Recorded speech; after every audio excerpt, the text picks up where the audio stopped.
بسم الله الرحمن الرحيم، والصلاة والسلام على أشرف المرسلين سيدنا محمد صلى الله عليه وسلم النبي الأمين وعلى آله وصحبه وسلم أجمعين.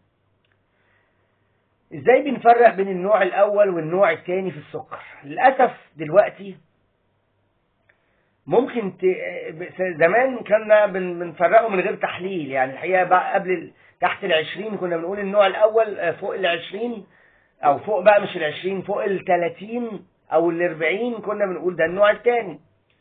دلوقتي بدأ يجي النوع الأول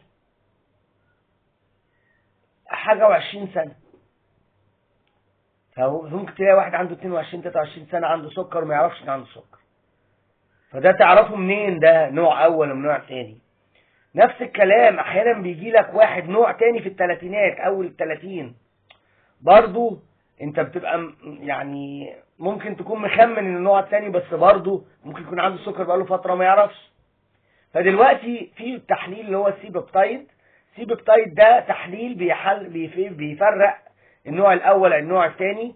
لا هو بيبقى ماسك في الانسولين اللي بيفرزه البنكرياس، فلو انت عندك انسولين بيبقى السي بيبتايد ده في الطبيعي بتاعه اللي هو من نص ل2، لو مش عندك تحت النص يبقى ده من النوع الاول.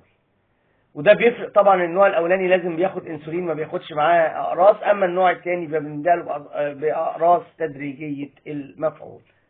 نسال الله تعالى ان يعلمنا ما ينفعنا وينفعنا وعلمنا. السلام عليكم ورحمه الله وبركاته.